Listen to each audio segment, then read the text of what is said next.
The notification lit the room before the sound reached me. At exactly 2:17 in the morning, a soft vibration hummed through the silence, subtle but insistent, and a pulse of green light cut through the pitch-black bedroom like a flare. I hadn't been dreaming. I hadn't been half asleep. I was awake because my throat felt like sandpaper, scraped raw by the dry, recycled air pouring from the AC vent above our bed. The house was too quiet, that hollow nighttime quiet where every tiny sound feels amplified. I rolled onto my back and reached blindly toward the nightstand, and muscle memory guiding my hand toward the familiar shape of my water glass. That was when I saw it. The Apple Watch Ultra sat on its magnetic charging puck on Liam's side of the nightstand, and, face tilted slightly upward, screen glowing an unmistakable neon green. It buzzed again, the cheerful haptic tap that normally followed one of those wellness milestones he'd been so obsessed with lately. A bright animation pulsed once, twice, proudly announcing an achievement to a sleeping audience of exactly one. I froze, the light reflected faintly off the ceiling, casting shadows that danced along the crown molding. My eyes adjusted slowly, still heavy with sleep, my brain lagging a second behind what I was seeing. For a moment, I thought maybe I was misreading it. Maybe it was one of those reminders to stand up or breathe or whatever else the watch liked to nag about. I squinted, rubbed my eyes with the heel of my hand, then leaned closer, careful not to shift the mattress. Liam lay beside me on his back, one arm flung loosely above his head, chest rising and falling in a deep, steady rhythm. His mouth was slightly open. He made that faint whistling sound through his nose he'd had since college, the one I used to find endearing. He looked peaceful, innocent, like a man who had absolutely nothing to hide. I angled my body just enough to read the screen. Congratulations, daily goal met, exercise, 4 hours 12 minutes, calories burned, 1,840. The words sat there, crisp and undeniable, glowing smugly in the dark. 4 hours I stared at the number, my tired mind trying to process it. 4 hours of exercise didn't just happen by accident.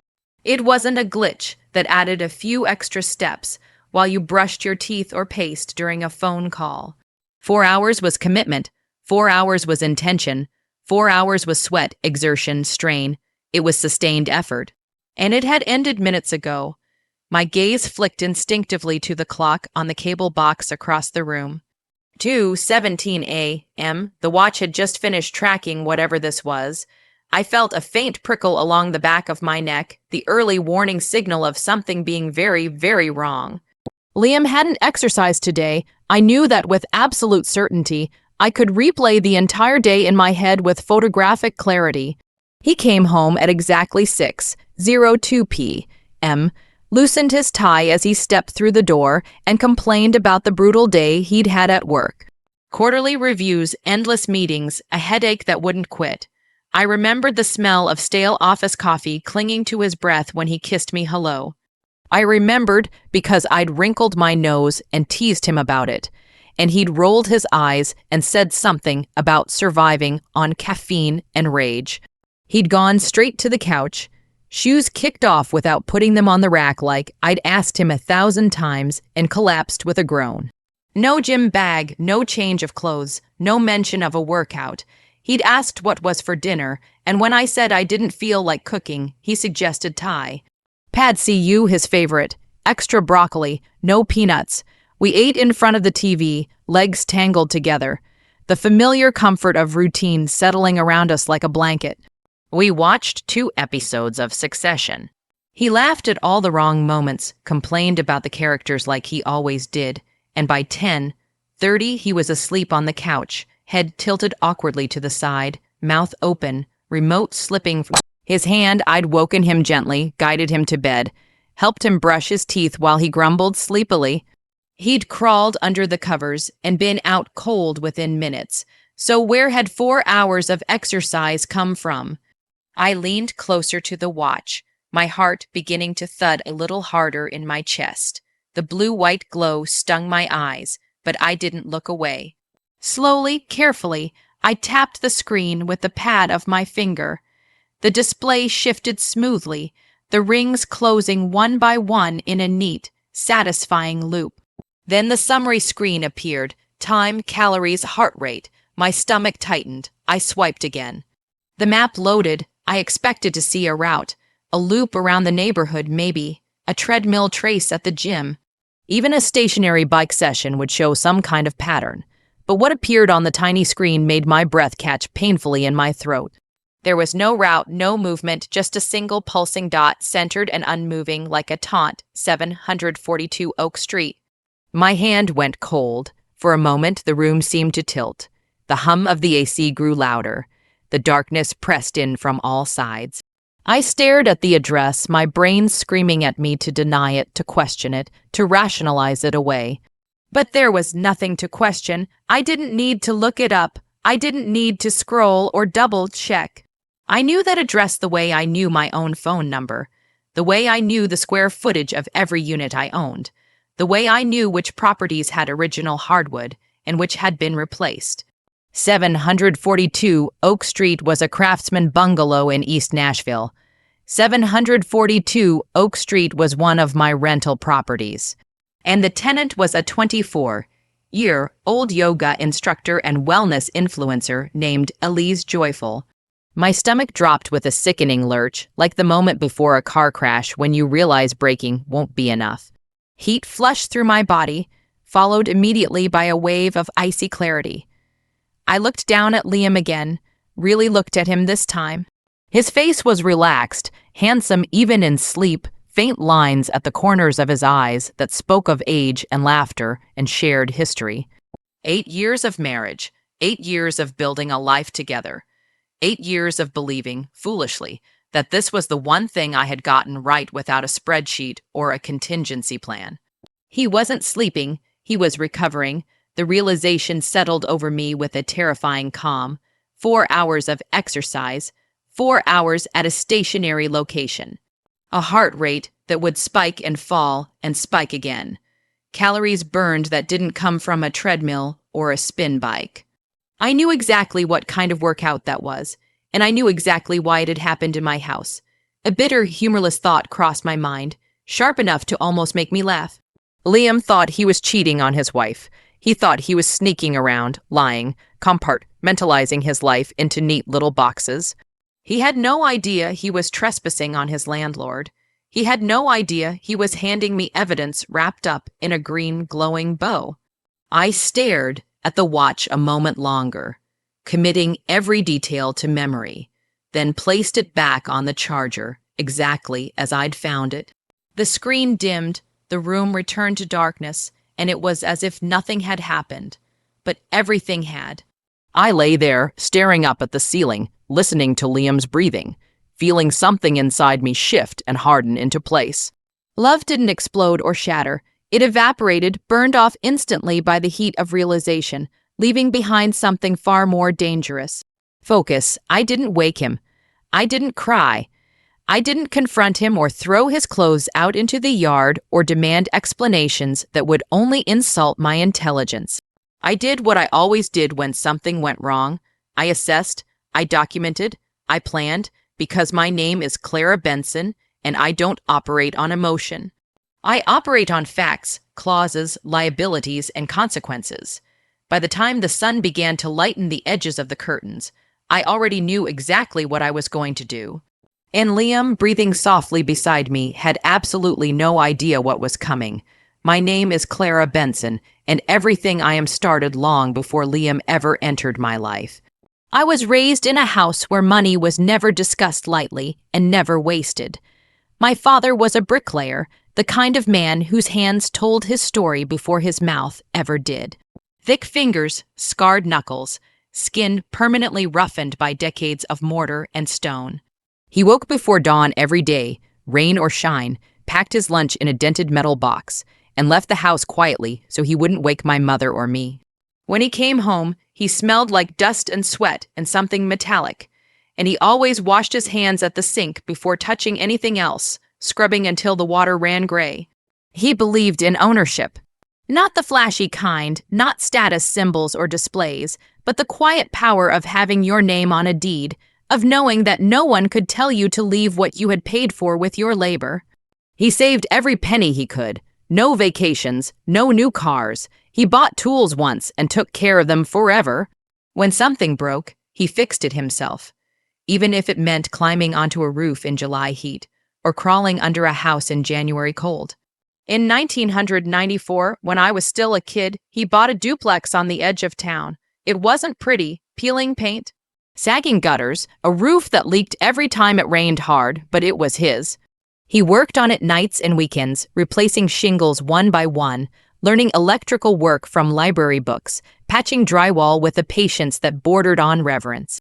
He explained everything to me as he worked, as if I were an apprentice instead of a child. How to tell a load-bearing wall from a partition. Why plumbing always failed at the worst possible moment. Why you never trusted a contractor who talked too much. Buildings tell the truth, he used to say. People lie, numbers lie, but buildings always tell you what they need. When he died, suddenly and far too young, there was no dramatic inheritance. No trust fund, no safety net. Just that duplex and a check for $50,000 he'd scraped together over a lifetime of discipline. I was 26, grieving, scared, and standing at a crossroads I hadn't asked for. Everyone had an opinion. My uncle, swirling whiskey in a plastic cup at my father's wake, told me I should sell the property and invest the money safely. Real estate was a man's game, he said.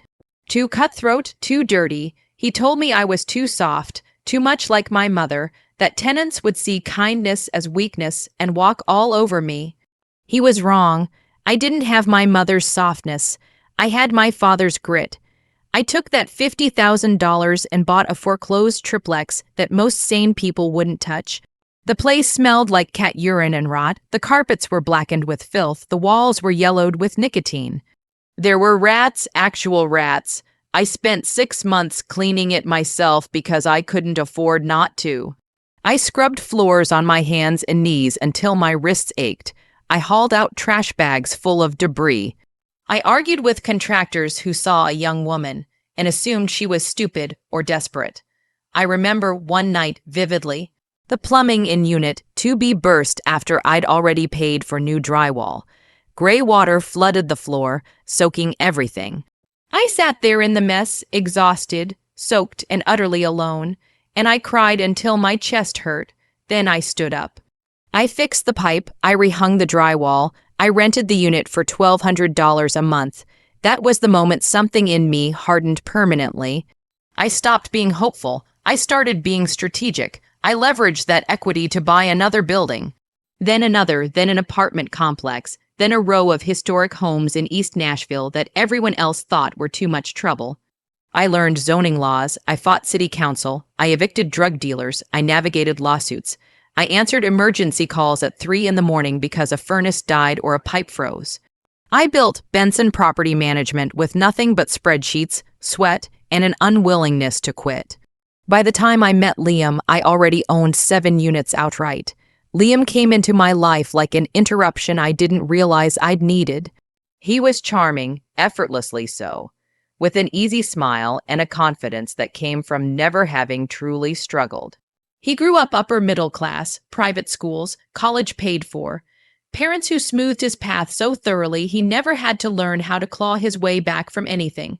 He worked in medical sales, climbed the ladder quickly, and learned how to talk just enough to sound impressive without saying much at all. He was fit, well-dressed, and knew how to make people feel seen. When he told me he admired my drive, I believed him. What I didn't realize was that admiration can curdle into entitlement if left unchecked. To Liam, my business was magic. Money appeared. Properties multiplied. He didn't see the nights I spent poring over ledgers or the calls I took while sick or exhausted. He saw vacations, cars, country club memberships. He liked telling his friends that his wife was a mogul, liked the way it reflected on him without requiring any effort on his part. We married when I was 30 and he was 33. I kept my finances separate. My properties stayed in my name. He didn't argue. He laughed and said he trusted me. At the time, I thought it was respect. Now I understand it was convenience.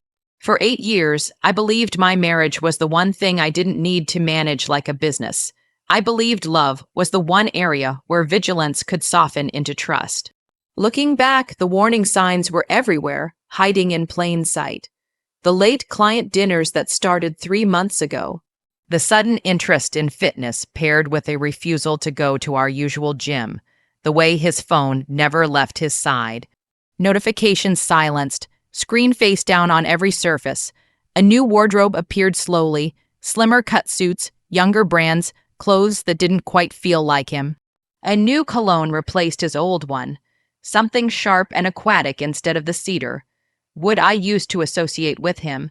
There was a dinner last month that should have shattered the illusion entirely. We were at Giovanni's, our anniversary spot. Candlelight, wine, the kind of place that demands presence. He spent the entire meal texting under the table. When I finally asked who it was, he snapped at me, irritation flashing across his face like a reflex. "It's work, Clara. Jesus, do you think money grows on trees?" He told me he was handling a crisis with a major hospital account. I apologized. I reached for his hand and told him I was sorry, that I knew he worked hard. He didn't squeeze my hand back. He flipped his phone face down and ordered another scotch. I sat there eating risotto in silence, feeling like an outsider at my own table. The man I married never checked his phone at dinner. The man I married held my hand, but denial is powerful, and I was very good at compartmentalizing discomfort. I told myself it was a midlife crisis. He was turning 40. He worried about his hairline. He wanted to feel young again. I didn't realize he was trying to feel someone young. That night, after the Apple Watch told me the truth, I checked the location history more thoroughly. Lunch visits, afternoon visits, overnight stays, excuses stacked neatly on top of each other, client meetings. Late nights, visiting his mother, all of it mapped cleanly to 742 Oak Street. The tenant application came back to me with startling clarity. Elise Joyful, 24, freelance wellness coach and content creator, irregular income but a co-signer.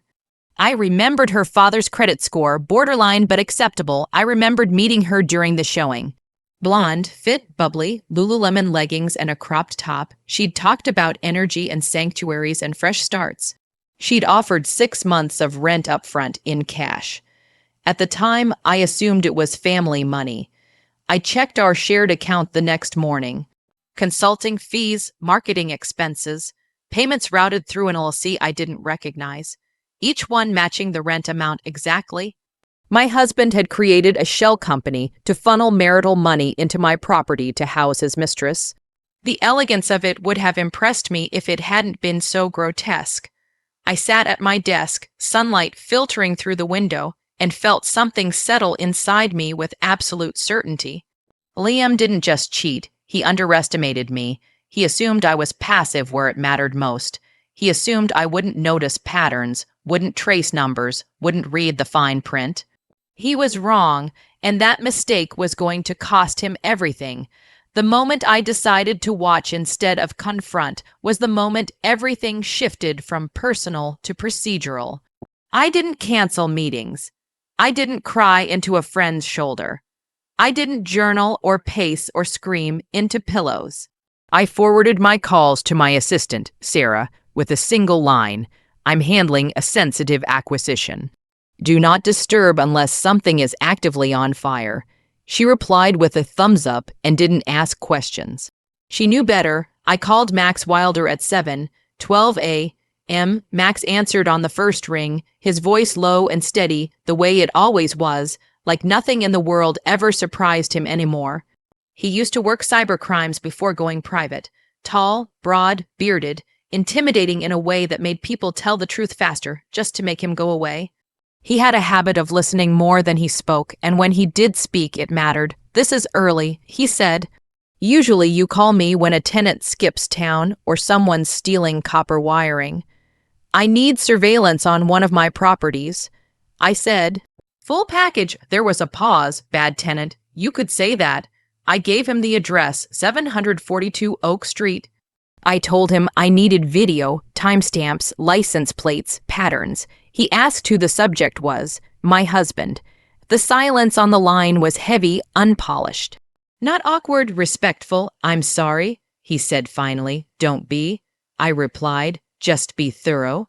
By noon, Max had a utility van parked legally across the street with long range optics set up through the rear panel. He sent me a secure link. I opened it on a second monitor in my home office, mounted it at eye level, and adjusted the resolution until the house filled the screen. And then I watched. The first day was almost worse for how ordinary it was. Liam pulled into the driveway at 12:14 p.m. He didn't circle, didn't hesitate, didn't park down the block like someone afraid of being seen. He parked like he belonged there. He stepped out of the car, checked his phone, and walked straight up to the door. He didn't knock. He reached into his pocket and pulled out a key. I felt something tighten behind my ribs. Section 9. Unauthorized keys. A clean violation, documented in high definition. The door opened before he could turn the lock fully. Elise was already there, barefoot, wearing a pair of tiny athletic shorts and a sports bra. She launched herself at him, arms around his neck, legs lifting instinctively as he caught her. He didn't strain. Didn't wince. He lifted her easily and carried her inside, kicking the door shut behind them. I stared at the screen until my eyes burned. Max sent a message that popped up in the corner. Do you want me to cut the feed for a bit? You don't have to watch everything. No, I typed it without hesitation. Record everything. The feed stayed on. What hurt wasn't the sex. I'd expected that. What hurt was the domesticity. The way he took his shoes off at the door and lined them up neatly on the mat. Something I'd asked him to do for years. The way he walked straight to the kitchen and opened the fridge without looking. Pulling out a water pitcher like he'd done it 100 times before. The way he knew where the glasses were kept. He was comfortable. He was at home. Max sent another message. He's not acting like a guest. Look at his posture. He's the man of the house. That observation landed harder than anything I'd seen so far. They ate lunch on the patio. I zoomed in, adjusting the focus until I could see the containers on the table. Trattoria Molino, my favorite Italian place. The one he always said was too expensive for casual weekday lunches. He fed her olives from his salad, tossing them lightly into her mouth as she laughed and leaned into him. He hated olives. He used to pick them out and slide them onto my plate with a grin. I felt a tear slide down my cheek before I realized it was happening. I wiped it away sharply, anger flaring hot and immediate, not for him, for myself, for allowing sentimentality to linger where it no longer belonged. The second day, he brought a suitcase. That morning, he kissed my cheek while I pretended to be asleep and whispered that he had an overnight business trip to Memphis. Vendor meetings, boring stuff. He'd be back the next night. I lay still and listened to him move through the house, listening to the lies stacked neatly on top of each other. At 12:48 p.m., the suitcase appeared on the screen. He carried it inside like it was nothing. Personal belongings. Clothing overnight intent, Section 14. Unauthorized occupant exceeding 72 hours, residency established. I needed confirmation. I needed proof that he wasn't just visiting, but living. I called Max. I need inside confirmation. I said, toothbrushes, clothes in the closet, evidence of shared living. We can't break in, he said carefully. I don't need to, I replied. I'm the landlord. I pulled the lease agreement from my desk drawer and flipped to Section 18. Landlord's right to entry. 20. 4 hours notice for inspection. No notice required in case of emergency. What's the emergency? Max asked. I suspect a gas leak. I said flatly. There was a pause, then a soft exhale. I'll be ready when you are. The third day was the one that stripped away any remaining hesitation. Max's audio pickup caught fragments, fuzzy but intelligible enough. They were on the couch, legs tangled, looking at paint swatches. My paint swatches, the ones I'd left in the drawer when I staged the house. I hate this gray. Elise said, holding one up to the wall. It's depressing, then we'll change it. Liam replied without hesitation. Whatever you want. We could do sage green. Sure, it's your space. Your space. They talked about moving furniture, about getting rid of the antique hutch I'd left because it fit the room perfectly. He called it ugly, said he'd put it on the curb. That hutch was a 1920s mahogany original worth $4,000. Something inside me went very still. This wasn't just betrayal, this was erasure. He wasn't just cheating. He was rewriting reality, letting her overwrite my decisions, my taste, my ownership. Letting her believe she had the right to alter walls I paid for, furniture I restored, space I curated. I texted Steve, my plumber. Saturday, emergency call, double rate. What's the issue? He asked. Pest control. I replied. Das alles in Ordnung war. Got it. He didn't ask questions. Friday afternoon, I walked into Beatrix Cole's office with a stack of files 3 inches thick. Financials, lease agreements, surveillance stills, bank statements, GPS logs. She reviewed them in silence, glasses perched on the edge of her nose, red soles of her shoes visible beneath the desk. You want to serve them both together, she said eventually. Yes. She smiled. She walked me through the filings. Divorce petition on grounds of adultery. Detainer warrant for eviction, listing an unauthorized occupant as John Doe. Fraud, dissipation of marital assets. Shell LLC registered to my home address. He's not clever. She said. He's sloppy. I let the rent payment clear before filing. Pattern established. Paper trail complete. Saturday morning, Liam packed another bag. Told me he had a networking golf brunch. Might stay overnight if the drinks flowed. Winked at me like we were still a team. Have fun. I said. He drove straight to Oak Street at 10:30 a.m. I pulled up behind the house in my work truck. Benson Property Management stenciled cleanly on the side. Steve arrived a minute later. Max's van was already in position. Tiny, the process server, stepped out of his vehicle and adjusted his jacket. I knocked. No answer. I announced emergency maintenance. I unlocked the door. The music kept playing as I stepped inside. Soft jazz, a playlist I'd made years ago. Liam sat on the sofa, shirtless, holding a mimosa. Elise wore my robe. They froze when they saw me, reality crashing into the room like glass shattering. His face drained of color.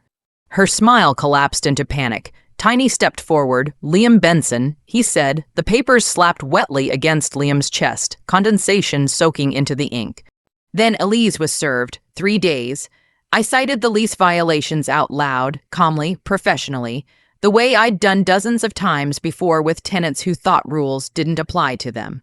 Liam tried to argue, tried to puff himself up, tried to claim rights, then he admitted he paid the rent. I watched the words leave his mouth and felt something click into place, precise and final, like a lock engaging. The red light on my body camera blinked steadily.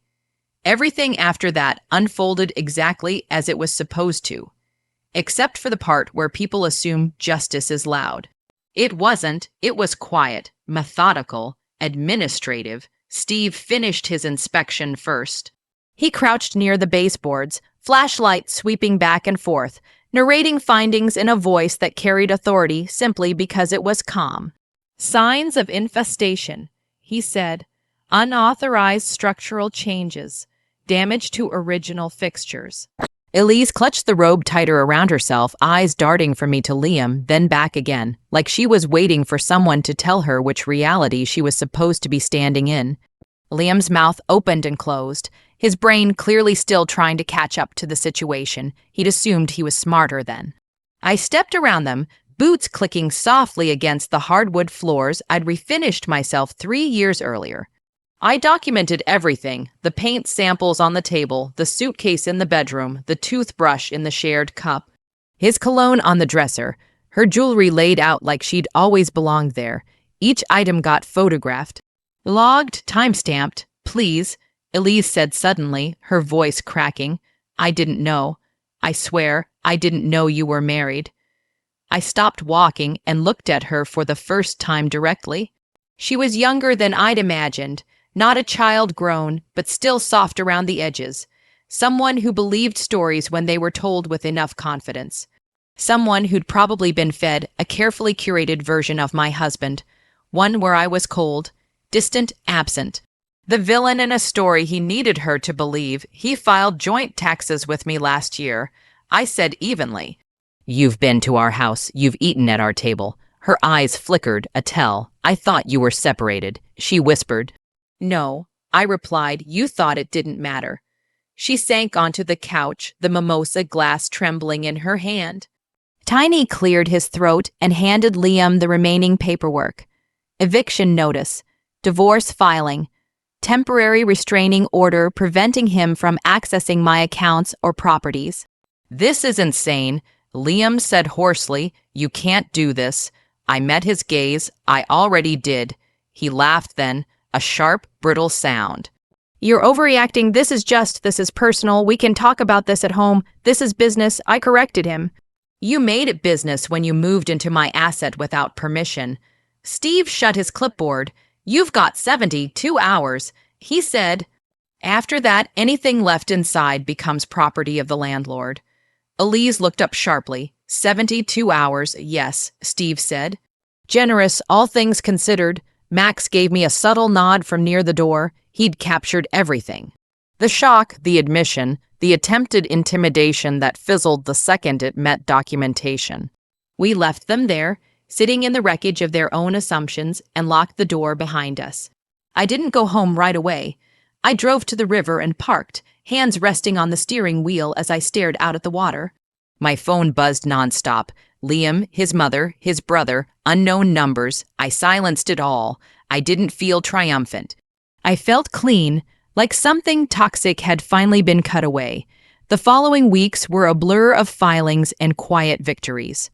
Liam tried to contest the eviction. The judge shut him down in under 10 minutes. Unauthorized occupant.